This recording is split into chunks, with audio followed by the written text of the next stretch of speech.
जय हिंद दोस्तों, आप सबका स्वागत है बिहार के नोटिस पर। आज हो चुका है 28 जनवरी, दिन मंगलवार। आज हम लोग देखने वाले हैं देश और दुनिया के मुख्य समाचार के साथ साथ भारत के अलग अलग राज्यों के ताजा खबरें। तो आइए नजर डालते हैं फटाफट 25 बड़ी खबरों पर। जल्द सक्रिय राजनीति में आ रहे हैं बिहार के सीएम नीतीश कुमार के बेटे निशांत। द इंडियन एक्सप्रेस ने जेडीयू के सोर्स के हवाले से बताया है कि बिहार के मुख्यमंत्री नीतीश कुमार के बेटे निशांत कुमार होली के बाद सक्रिय राजनीति में प्रवेश कर रहे हैं। द इंडियन एक्सप्रेस ने पार्टी के करीबी सोर्स के हवाले से लिखा है, बस मुख्यमंत्री नीतीश कुमार की तरफ से हरी झंडी मिलने का इंतजार किया जा रहा है। यूसीसी लागू होने से उत्तराखंड में लोगों के लिए कौन कौन सी चीजें हो जाएंगी बैन। उत्तराखंड में यूनिफॉर्म सिविल कोड यूसीसी लागू होने से लोगों की जिंदगी पर कई तरह के असर होगा। अब हलाल इद्दत और बहुविवाहिक पर प्रतिबंध होगा। इद्दत का मतलब होता है तलाक या पति के मौत के बाद महिला को एक निश्चित समय तक किसी और से शादी नहीं करनी चाहिए। और आगे है, इसमें पूजा और परंपराओं में कोई बदलाव नहीं किया गया है। लिव इन रिलेशनशिप से जन्मे बच्चे को सभी कानूनी अधिकार मिलेगा। हालांकि कानून से अनुसूचित जनजाति को बाहर रखा गया है। राम मंदिर का डिजाइन तैयार करने वाले आर्किटेक्ट चंद्रकांत सोमपुरा को मिलेगा पद्मश्री। अयोध्या स्थित राम मंदिर का डिजाइन तैयार करने वाले आर्किटेक्ट चंद्रकांत सोमपुरा को पद्मश्री पुरस्कार से सम्मानित किया जाएगा। सोमपुरा ने कहा, यह मेरे काम और समर्पण को मान्यता है कि जिसके साथ मेरा परिवार पीढ़ियों से मंदिर डिजाइन में योगदान देता रहा है। पद्मश्री मेरे लिए बहुत खास है। हमारा परिवार कई पीढ़ियों से मंदिर वास्तुकला के लिए समर्पित है। सेबी के नए अध्यक्ष पद के लिए मांगे गए आवेदन 28 फरवरी को खत्म हो जाएगा बुच का कार्यकाल। वित्त मंत्रालय ने भारतीय प्रतिभूति एवं विनियम बोर्ड सेबी ने नए अध्यक्ष पद के लिए 17 फरवरी 2025 तक आवेदन आमंत्रित किया है। सेबी की मौजूदा चेयरपर्सन माधवी पुरी बुच्चे ने 2 मार्च 2022 को 3 वर्षों की अवधि के लिए सेबी चीफ का कार्यभार संभाला था और 28 फरवरी 2025 को उनका कार्यकाल खत्म होने जा रहा है। उत्तराखंड में अब यूसीसी में लिव इन रिलेशनशिप के लिए क्या है नियम और क्या है सजा का प्रावधान। उत्तराखंड में अब यूसीसी लागू हो गया है, जिसके तहत अब लिव इन रिलेशनशिप में रहने वाले जोड़ों को रजिस्ट्रेशन कराना होगा और ऐसा न कराने पर जेल जुर्माना हो सकती है। अगर इससे किसी बच्चे का जन्म होता है तो उसे शादी के बाद जन्मे बच्चे की तरह कानूनी अधिकार मिलेगा। महिला रिलेशनशिप टूटने पर महिला गुजारा भत्ता मांग सकती है। नोएडा के 14 वर्षीय लड़के ने खोजा एस्टेरॉयड, नासा ने दिया उसका नाम रखने का मौका। उत्तर प्रदेश के नोएडा के 9वीं कक्षा के छात्र दक्ष मलिक, जिनका उम्र है 14 वर्ष, एक एस्टेरॉयड खोज निकाला है, जिसके बाद नासा ने उसे एस्टेरॉयड का नाम रखने का मौका दिया है। वह international asteroid discovery project IADP का हिस्सा रहे हैं। इसमें सभी लोगों को क्षुद्र ग्रहों की खोज करने में नासा की मदद करने का अवसर मिलता है। व्हाट्सएप ऐप ने पेश किया नया फीचर, यूजर बिना नंबर सेव किए कर सकते हैं कॉल। व्हाट्सएप ऐप ने यूजर के लिए फोन कॉल डायल और फीचर पेश किया है। इसके जरिए यूजर बिना किसी नंबर को सेव किए सीधे कॉल कर सकते हैं। इसे इस्तेमाल करने के लिए व्हाट्सएप ऐप में कॉल टैब पर क्रिएट कॉल या प्लस के आइकन पर टैप करें, फिर कॉल और नंबर का ऑप्शन दिखेगा, जिस पर टैप करते ही फोन डायलर खुल जाएगा। IRCTC के रेल कॉन्टैक्ट ऐप पर टिकट बुकिंग में मिलता है पे लेटर की सुविधा। भारतीय रेलवे ने यात्रियों के सफर को आसान और सुविधाजनक बनाने के लिए बुक नाउ पे लेटर स्कीम लॉन्च किया है। इसके तहत यात्री बिना पैसे दिए टिकट बुक कर सकते हैं और टिकट की राशि का भुगतान 14 दिन के भीतर कर सकते हैं। वहीं 14 दिनों के भीतर पैसा नहीं देने पर 3.5% सर्विस चार्ज देना होगा। यूपी में चायपत्ती में मिलाया जा रहा था चमड़े के पॉलिश में इस्तेमाल होने वाला केमिकल। यूपी के गोरखपुर में चायपत्ती के चमड़े को पॉलिश करने में उपयोग होने वाले केमिकल मिलाए जाने का मामला सामने आया है। खाद्य सुरक्षा एवं औषधि प्रशासन विभाग ने छापा मारकर 180 क्विंटल चाय की पत्ती और 700 किलो केमिकल बरामद किया है। इसकी कीमत 23 लाख से अधिक बताई जा रही है। कारोबारी मिलावट चाय पत्ती को बेच रहे थे। महाराष्ट्र में शख्स ने दौड़कर 13वीं मंजिले से गिरे 2 वर्षीय बच्चे को बचाई जान। महाराष्ट्र के डोंबिवली में 13वीं मंजिले से गिर रहे 2 वर्षीय बच्चे की जान एक शख्स ने दौड़कर बचा ली, जिसका वीडियो ऑनलाइन वायरल हो रहा है। शख्स बच्चे को पूरी तरह पकड़ नहीं पाया था, लेकिन उसका हाथ लगने से बच्चा जमीन से सीधे नहीं टकराया, जिससे उसे सिर्फ मामूली चोट आई। शख्स को लोग रियल लाइफ का हीरो बता रहे हैं।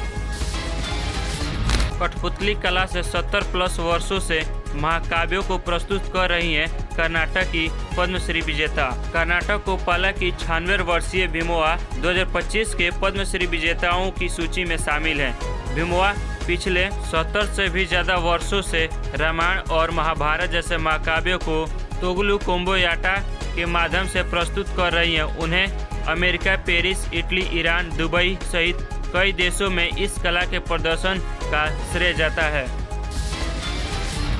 बिहार में फर्जी आईएएस अधिकारी हुआ गिरफ्तार। बिहार के दरभंगा जिले में एक फर्जी आईएएस अधिकारी गिरफ्तार हुआ है, जो खुद को समस्तीपुर का एडीएम बता रहा है। आरोपी ने एक रिसोर्ट में फोन कर कहा था कि वह दोस्तों संग सांस्कृतिक कार्यक्रम में आएगा, वह उसे वीआईपी सुविधा मिलनी चाहिए। आरोपी के आने पर रिसोर्ट मालिक को उस पर शक हुआ, जिसके बाद पुलिस जांच में वह पकड़ा गया।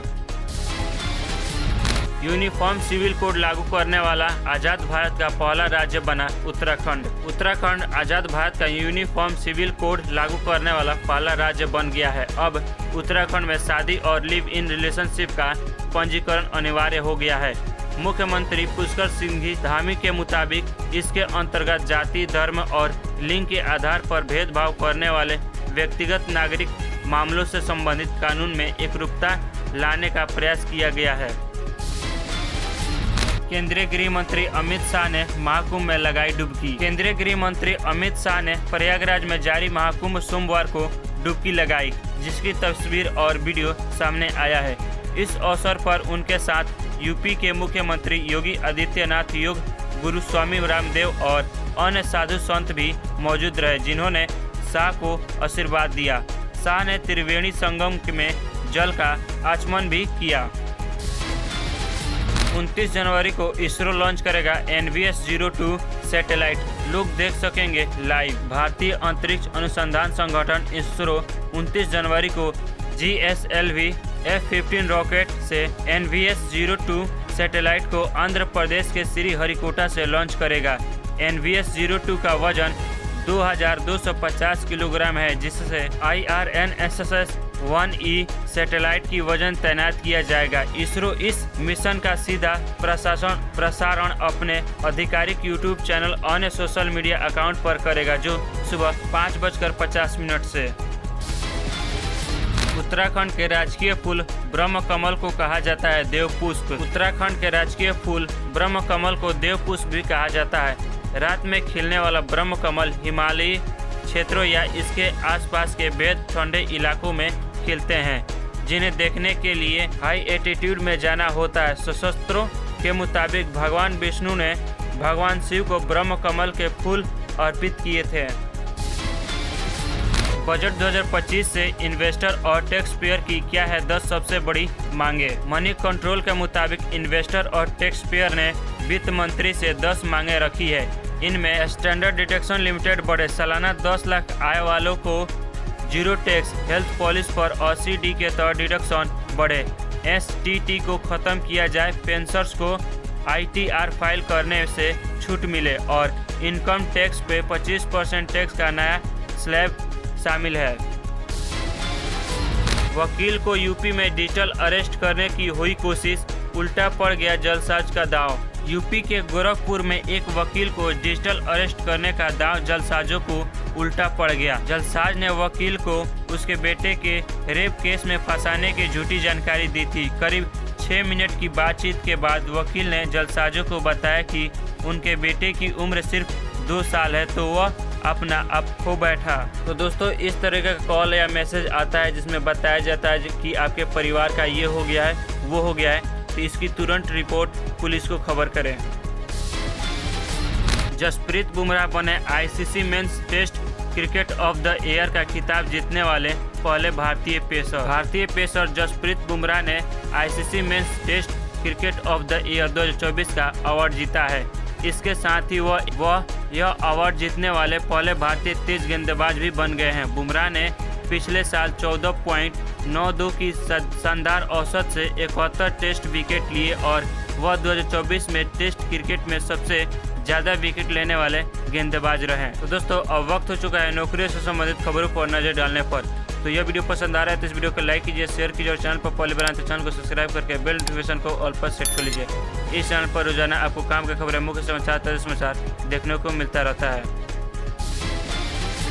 ESIC ने दिल्ली में असिस्टेंट प्रोफेसर के 287 पदों पर निकाली भर्ती। कर्मचारी राज्य बीमा निगम ESIC ने नई दिल्ली में असिस्टेंट प्रोफेसर के 287 पदों पर भर्ती निकाली है। इन पदों पर आवेदन करने के लिए इच्छुक और योग्य उम्मीदवार आधिकारिक वेबसाइट www.esic.gov.in पर जाकर आवेदन फॉर्म डाउनलोड कर सकते हैं और डाक से आवेदन करने की अंतिम तिथि 31 जनवरी है। इन पदों पर चयनित उम्मीदवार का वेतन 66,700 से लेकर 2,08,700 हो सकता है। तो दोस्तों यही रही 28 जनवरी की सिलेक्टेड काम की खबरें, मुख्य समाचार, ताज़ा समाचार। तो अभी तक इस वीडियो को लाइक नहीं किए तो लाइक कीजिए, शेयर नहीं किए तो शेयर कीजिए और चैनल पर पहले बनाए तो चैनल को सब्सक्राइब करके बेल नोटिफिकेशन को ऑल पर सेट कर लीजिए। तो इस वीडियो को लास्ट तक देखने के लिए धन्यवाद। मिलता है अगले वीडियो में, तब तक लिए जय हिंद।